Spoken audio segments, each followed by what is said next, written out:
आधी रात को गैलेक्सी अपार्टमेंट के गेट पर अचानक दिखाई देती वो कार किसी साधारण विजिट की शुरुआत नहीं थी। चारों तरफ सन्नाटा, सिक्योरिटी गार्ड भी हैरान, और धीरे धीरे भीतर जाती हुई उस कार से जब हेमा मालिनी उतरी तो उनके चेहरे पर नींद नहीं बल्कि खोए हुए साथी का दर्द साफ लिखा था। आंखें सूजी हुई, हाथ हल्के हल्के कांपते हुए और दिल में एक ही सवाल धड़कता हुआ, धर्मेंद्र के जाने के बाद अब बेटियों के लिए न्याय कैसे मिलेगा। उससे कुछ घंटे पहले सब कुछ बहुत अलग था। डॉक्टरों ने उम्मीद जताई थी कि धर्मेंद्र की तबीयत संभल रही है, दवाएं असर दिखा रही हैं और परिवार भी थोड़ा चैन की सांस ले चुका था। लेकिन देर रात अचानक हालात बदले, सांसें लड़खड़ाईं और कुछ ही मिनटों में अस्पताल के कॉरिडोर में अफरा तफरी का माहौल बन गया। सबसे पहले पहुंचे सनी देओल, उनके पीछे बॉबी देओल और थोड़ी ही देर में पहली पत्नी प्रकाश कौर भी अस्पताल में दिखाई दी, जिनके चेहरे पर घबराहट और जिम्मेदारी दोनों साफ दिख रहे थे। धीरे धीरे बाहर मीडिया वैन, कैमरे और रिपोर्टर जमा होने लगे, लेकिन अस्पताल के अंदर जो हो रहा था वो केवल परिवार की बंद दीवारों के बीच कैद था। धर्मेंद्र की हालत बिगड़ती गई और आखिरकार वो पल आ गया जिसका किसी ने सोचा था पर कोई स्वीकारना नहीं चाहता था।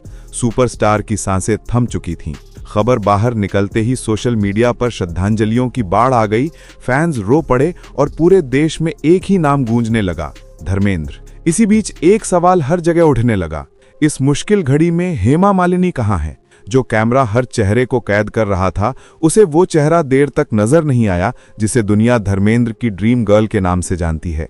कुछ लोगों ने कहा शायद उन्हें देर से सूचना मिली, कुछ ने कहा वो किसी शूट या कार्यक्रम में फंसी होंगी और कुछ ने फौरन इसे परिवार के अंदर तनाव से जोड़कर अपने अपने निष्कर्ष निकालने शुरू कर दिए।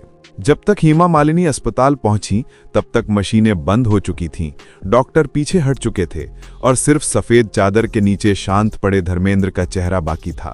वहां सनी, बॉबी, पूरी देओल फैमिली और इंडस्ट्री के खास लोग मौजूद थे, लेकिन माहौल में एक अजीब सी दूरी भी थी जिसे शब्दों में नहीं सिर्फ नजरों से महसूस किया जा सकता था। हेमा ने कुछ देर चुपचाप खड़े होकर अपने जीवन साथी को आखिरी बार देखा। आंखों से आंसू गिरते रहे पर जुबान पर एक भी शिकायत का शब्द नहीं आया। इसके बाद शुरू हुई अंतिम संस्कार की तैयारियां। बॉडी अस्पताल से निकली, एम्बुलेंस के पीछे पीछे गाड़ियां चल पड़ी और कैमरे हर एंगल से इस अंतिम यात्रा को कैद करने लगे। शमशान घाट पहुंचने पर एक बात सबने नोटिस की, सारे संस्कारों की कमान पूरी तरह सनी और बॉबी की मां प्रकाश कौर के हाथ में थी। निर्णय कौन करेगा, कौन आगे खड़ा होगा, कौन मुखाग्नि देगा, हर बात में परंपरा और बड़े बेटे का अधिकार साफ दिखाई दे रहा था। यहीं से बाहर की दुनिया में सवाल तेज हो गए।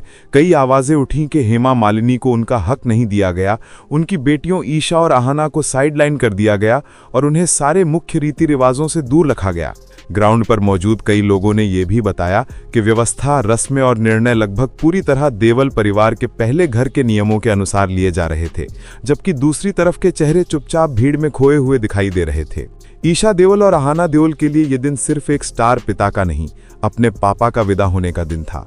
सूजी हुई आंखों के साथ ईशा की तस्वीरें बाहर आईं, जहां वो अपने आंसू छुपाने की कोशिश तो कर रही थीं, लेकिन कैमरे उनकी मजबूरी पकड़ ही लेते थे। आहाना, जो शादी के बाद दिल्ली में बस चुकी हैं, उनके बारे में भी चर्चा हुई कि उन्हें समय पर पूरी जानकारी नहीं दी गई या वो सब कुछ दूर से ही झेलती रहीं। हिंदू परंपरा में आमतौर पर अस्थि विसर्जन की मुख्य जिम्मेदारी पुत्रों को दी जाती है और जब घर में बेटे मौजूद हों तो सारे संस्कार उन्हीं के हाथों से पूरे कराए जाते हैं। इसी परंपरा का हवाला देकर कहा गया कि अस्थि विसर्जन के लिए सिर्फ सनी और बॉबी जाएंगे और वही पिता की आखिरी रस्में पूरी करेंगे। नियम, परंपरा और हमेशा से ऐसे ही होता आया है कि दीवारों के पीछे बेटियों की भावनाएं कहीं दबती हुई नजर आने लगीं। यहीं कहीं भीतर हेमा मालिनी का धैर्य टूटने लगा।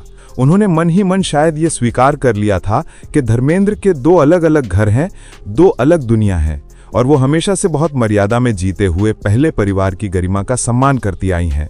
लेकिन जब बात बेटियों के अधिकार की आई तो एक माँ के अंदर बैठी चुप्पी धीरे धीरे आक्रोश में बदलने लगी। उन्हें अपने लिए कुछ नहीं, अपनी बेटियों के लिए बराबरी चाहिए थी। उधर बाहर दुनिया अपनी अपनी कहानियां गढ़ने में व्यस्त थी, वहीं अंदर इस परिवार की सबसे बड़ी कहानी खामोशी के बीच सांस ले रही थी। ना सनी ने कोई इंटरव्यू दिया, ना बॉबी बोले, ना हेमा ने कोई प्रेस कॉन्फ्रेंस की। बस कुछ झलकियां कैमरों ने कैद की और कुछ सूत्रों ने फुसफुसाहटों में बातें फैलानी शुरू कर दी। यही खामोशी लोगों के लिए रहस्य बन गई। क्या सचमुच घर के अंदर किसी बड़े टकराव की शुरुआत हो चुकी है, या सिर्फ सोशल मीडिया ने एक संवेदनशील पल को विवाद का रूप दे दिया? रात गहराती गई, संस्कार पूरे हुए, भीड़ कम हुई और शहर की रफ्तार फिर सामान्य होने लगी। लेकिन हेमा मालिनी के मन में एक ही बात घूमती रही। ईशा और आहाना के अपने ही पिता की अस्थियां विसर्जन करने तक साथ नहीं जा सकती। आंखों के सामने उनकी बेटियों के चेहरे थे, एक की चुप्पी, दूसरी की दूरी और बीच में खड़े वो खुद, जो हमेशा से किसी पर आरोप लगाने से बचती रही हैं। इसी उधेड़ बुन के बीच उन्होंने एक फैसला लिया जो आगे चलकर आधी रात की उस मुलाकात की वजह बना। धर्मेंद्र अपने पूरे करियर और निजी जिंदगी में कुछ रिश्तों को बेहद खास मानते रहे हैं और उनमें से एक रिश्ता था सलमान खान से। कई बार ये बात सामने आ चुकी है कि वो सलमान को अपने बेटे की तरह मानते थे, उन्हें तीसरा बेटा तक कह चुके हैं और सलमान भी देवल परिवार के प्रति उतना ही सम्मान दिखाते आए हैं। यही भावनात्मक पुल बाद में दो घरों के बीच संभावित सेतु बन गया जब स्थिति बेहद नाजुक और संवेदनशील हो चुकी थी। देर रात शहर की लाइटें कम हो चुकी थीं, सड़कों पर ट्रैफिक लगभग खत्म हो चुका था। तभी एक गाड़ी गैलेक्सी अपार्टमेंट की ओर बढ़ी। सिक्योरिटी को पहले से सूचना नहीं थी, इसलिए अचानक आई इस विजिट ने उन्हें भी चौकन्ना कर दिया। लेकिन नंबर देखते ही गेट धीरे से खुल गया और कार अंदर चली गई। कुछ ही पल बाद उसी कार का दरवाजा खुला और बाहर उतरी हेमा मालिनी, जिनके कदमों में थकान से ज्यादा एक मिशन की गंभीरता दिखाई दे रही थी। ऊपर फ्लैट के भीतर सलमान अपने कमरे में बैठे थे।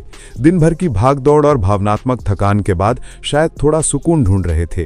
तभी उनके टीम के एक सदस्य ने आकर धीरे से कहा कि एक खास मेहमान मिलने आई हैं। नाम सुनते ही सलमान तुरंत उठ खड़े हुए, क्योंकि वो जानते थे कि इस समय अगर कोई आधी रात दरवाजे पर है तो उसके दिल में दर्द जरूर बहुत गहरा होगा। कुछ ही क्षणों में दरवाजा खुला और सामने खड़ी थी वही शख्सियत जिन्हें दुनिया ड्रीम गर्ल कहती है, पर आज वो सिर्फ एक टूटी हुई पत्नी और चिंतित मां थीं। कमरे के भीतर जैसे ही दोनों आमने सामने बैठे, कुछ सेकंड तक सिर्फ सन्नाटा था। सलमान ने हल्के से उनके कंधे पर हाथ रखा और उनसे बस इतना पूछा कि रात में इस तरह अचानक आने की वजह क्या है। और तभी हेमा की आंखों से आंसू एक बार फिर बहने लगे। आवाज इतनी भर्रा गई कि शुरुआत में वो कुछ बोल ही नहीं पाई, पर जब संभली तो उनके होंठों से निकला हर शब्द अपनी बेटियों के लिए चिंता से भरा हुआ था। उन्होंने सलमान के सामने अपना दिल खोल के रख दिया। कैसे अस्पताल में वो देर से पहुंची, कैसे अंतिम संस्कार की रस्में लगभग पूरी तरह पहले घर के परंपरा के अनुसार हुईं, और कैसे अस्थि विसर्जन तक बेटियों के अधिकार को सिर्फ परंपरा के नाम पर किनारे कर दिया गया। उन्होंने साफ कहा कि उन्हें अपने लिए कुछ नहीं चाहिए, ना किसी संपत्ति का हिस्सा, ना कोई नाम या दर्जा, लेकिन ईशा और आहाना से उनके पिता का हक कोई क्यों छीन रहा है। उनकी बातों में शिकायत से ज्यादा दर्द था, और दर्द से ज्यादा एक मां का डर कि कहीं बेटियों के दिल में यह एहसास न बढ़ जाए कि वो अपने ही पिता की जिंदगी और मौत के सबसे अहम पलों में हाशिए पर थीं। सलमान चुपचाप सुनते रहे। वो जानते थे कि इस परिवार की कहानी कितनी जटिल है। एक तरफ पहला घर, बचपन से जुड़े रिश्ते, परंपराएं, जिम्मेदारियां, दूसरी तरफ वो रिश्ता जिसे समाज ने हमेशा थोड़ा अलग नजर से देखा, लेकिन दिल से कभी अलग नहीं माना। जब धर्मेंद्र उन्हें अपना बेटा कहते थे तो यह प्यार सिर्फ फिल्मों तक सीमित नहीं था, बल्कि असल जिंदगी में भी वो इसी परिवार का हिस्सा की तरह हर खुशी गम में पहुंचते रहे हैं। हेमा ने यह भी बताया कि सनी और बॉबी के बारे में उनके मन में कोई नफरत नहीं है। वो जानती हैं कि दोनों अपने पिता से बेहद प्यार करते हैं और भावुक भी हैं, लेकिन कुछ फैसले ऐसे लिए गए जिनमें उनकी बेटियों की भावनाओं को उतना महत्व नहीं मिला जितना मिलना चाहिए था। उन्होंने बस इतना चाहा कि कोई ऐसा व्यक्ति दोनों तरफ की बात समझकर माहौल को नरमी से संभाल सके, ताकि ये दर्द किसी खुले विवाद में ना बदल जाए। और शायद यही वजह थी कि वो उस रात सीधे गैलेक्सी अपार्टमेंट पहुंची। उन्हें किसी तीसरे व्यक्ति की नहीं, एक भरोसेमंद सेतु की जरूरत थी। सूत्रों के अनुसार इस मुलाकात के बाद सलमान ने बहुत सावधानी से कदम बढ़ाया। बताया जाता है कि उन्होंने सनी देओल से शांत तरीके से बात की, स्थिति समझी और अपनी तरफ से बस इतना कहा कि इस समय तर्क से ज्यादा जरूरी संवेदनशीलता है, और बेटियों का दर्द भी उतना ही असली है जितना बेटों की जिम्मेदारी। सनी की तरफ से ये पक्ष सामने आया कि वो अपने पिता के संस्कार घर की परंपराओं के अनुसार करना चाहते थे, और उन्होंने किसी को रोकने की मंशा से नहीं, बल्कि पुरानी रीत के अनुसार फैसले लिए। आखिर सच क्या है, ये आज भी घर के भीतर की बात है। ना हेमा ने सार्वजनिक मंच से कुछ कहा, ना सनी बॉबी ने, ना ही ईशा आहाना ने मीडिया के सामने कोई शिकायत दर्ज करवाई। बाहरी दुनिया केवल तस्वीरों, वीडियो क्लिप्स और सूत्रों के भरोसे अपनी अपनी कहानी बना रही है। पर एक सच साफ दिखता है कि पिता की मौत ने सिर्फ एक सुपरस्टार को नहीं छीना, उसने एक परिवार के भीतर सालों से संतुलन पर टिकी नाजुक दीवारों को भी हिलाकर रख दिया। जब कैमरा जूम करके हर चेहरे पर फोकस करता है तो उसे शोहरत, ग्लैमर और विवाद तो साफ दिखाई देते हैं, लेकिन किसी माँ की रातों की नींद, किसी बेटी की चुप्पी और किसी बेटे के कर्तव्य का बोझ उतनी आसानी से कैद नहीं हो पाता। धर्मेंद्र के जाने के बाद सब टूटे हैं। बेटा हो या बेटी, पहली पत्नी हो या दूसरी, हर किसी के हिस्से में अपना अपना दर्द है जो किसी रील या हेडलाइन में पूरा समझाया नहीं जा सकता।